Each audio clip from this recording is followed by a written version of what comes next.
Bien, bonjour à tous. Alors c'est vrai que j'arrive en bout de course, mais je suis évidemment disponible après cette prise de parole pour discuter avec vous de manière totalement ouverte et transparente des différents sujets dont il a été question aujourd'hui.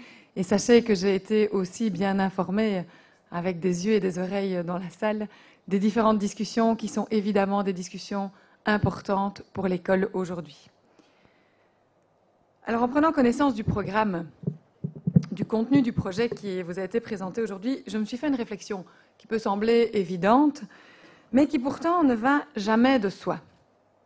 C'est une réflexion sur la chance que nous avons d'avoir une variété importante de structures dédiées à l'enseignement dans notre fédération. Quelle chance nous avons aussi de pouvoir compter sur autant de compétences diverses qui peuvent s'associer ou être associées au service de projets et d'actions collectives. Quelle chance nous avons de bénéficier d'un enseignement à distance qui possède un tel savoir-faire dans la réalisation de modules et de formations interactifs à distance. Quelle force nous avons de pouvoir compter sur la compétence des chargés de cours de l'enseignement supérieur pédagogique dans l'élaboration d'une réflexion sur la formation initiale et continuée des enseignants. À nouveau, quelle chance nous avons de compter sur l'expérience des établissements de promotion sociale dans la pédagogie des adultes. Est-ce que ça aurait été possible avec autant de richesse, d'expérience et de compétences complémentaires, qu'un tel projet ne puisse pas aboutir? Bien non. Et je crois que seule la volonté de tirer les bénéfices à soi, de vouloir se servir plutôt que de rendre un service, aurait pu empêcher ce projet de voir le jour. Et je ne peux que constater que cette complémentarité, cette volonté de travailler ensemble dans le respect des spécificités a permis, à nouveau, l'émergence d'un outil qui est pensé par tous et qui est au service de tous. Parce que c'est bien d'un service rendu à toute notre société dont il est question. Notre société a besoin que s'arrête toute discrimination, consciente ou inconsciente, notamment fondée sur le genre. Et c'est vrai que l'actualité nous le rappelle chaque jour. Je pense que vous avez eu des débats intéressants sur ce qui se passe en France. Je pense aussi qu'ici, nous avons pris le contrepoids de ce qui se passe là-bas. Et je parle bien de discrimination consciente ou inconsciente, parce que inconsciente, personne n'échappe aux stéréotypes ni aux catégorisations. Ils font partie parfois de notre culture, parfois de nos catégories mentales, parfois de notre éducation. Mais être en mesure de le reconnaître, savoir l'identifier, le dépister, c'est le premier pas dans la bonne direction. Il convient évidemment d'aller plus loin. Il faut comprendre pourquoi il en est ainsi, identifier les mécanismes de transmission, de fabrication de nos préjugés et des stéréotypes. Si nous devenons conscients de ces mécanismes, alors nous pouvons aussi être critiques envers nos propres pratiques pédagogiques. Je ne suis pas restée longtemps parmi vous, mais j'ai bien entendu cette remarque par rapport à placer des élèves l'un à côté de l'autre, filles et garçons. Et directement, j'ai adopté la posture réflexive et je me suis dit, est-ce que je n'ai pas déjà fait ça une fois dans mes classes? Donc vraiment, je pense que toutes ces réflexions sont intimement liées à nos pratiques éducationnelles.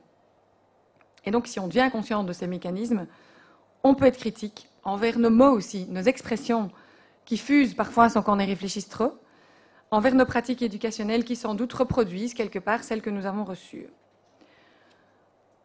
Alors nous pourrons reprendre le pouvoir sur notre pensée, sur nos paroles, sur nos actes, passer d'une culture subie à une culture voulue, d'une discrimination parfois involontaire à la promotion de l'égalité. Je voudrais faire aujourd'hui une comparaison, une métaphore sportive. C'est le bonjour peut-être, vu le lancement des Jeux Olympiques. Promouvoir l'égalité des genres, sensibiliser à cette question, c'est un peu un combat de judo. Je m'explique. Au judo, votre opposant existe. Il est juste devant vous. Dans le combat culturel et éducationnel, les stéréotypes, la discrimination existent bien. Et au judo, nier votre opposant ne vous fera pas gagner le combat. Et si vous niez votre adversaire, c'est lui qu'il gagnera.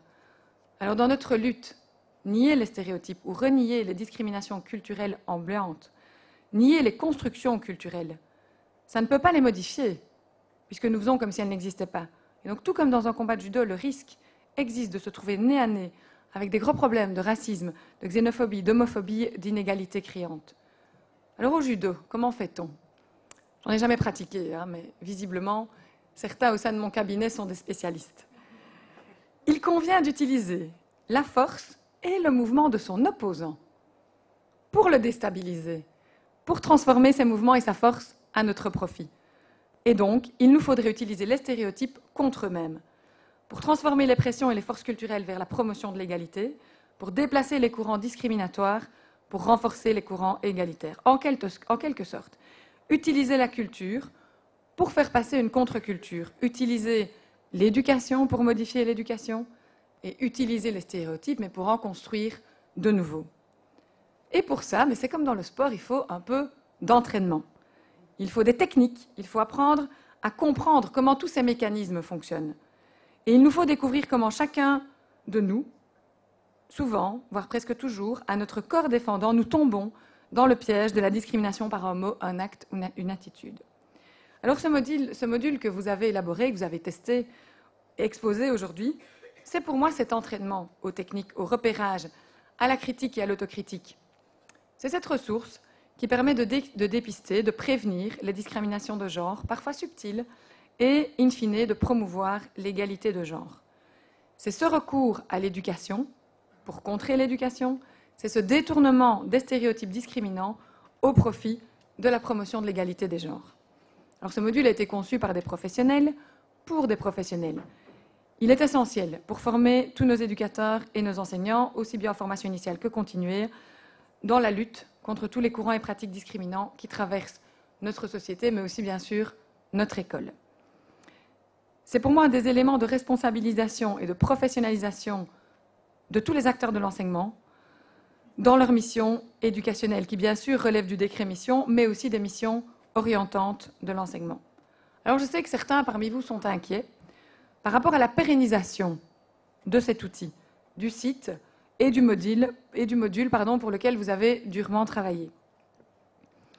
Je sais que nous sommes en période préélectorale, en période de promesses, mais je veux croire qu'avec mes collègues qui étaient là ce matin, même si nous n'avons pas nécessairement de solution immédiate, nous aurons la même volonté de chercher et de trouver surtout le moyen et les moyens de stabiliser et d'upgrader le module et le site. Alors je voudrais conclure en remerciant tous ceux, c'est vrai qu'ils sont nombreux aujourd'hui, ils sont issus des différentes formes de l'enseignement, de l'administration, de l'égalité des chances, tous ceux qui parmi vous ont collaboré à cette action concrète. Je vous souhaite de pouvoir dans l'avenir continuer à mettre vos compétences en commun au service de nouveaux projets, au service de notre société, de nos citoyens et de nos élèves. Merci à vous.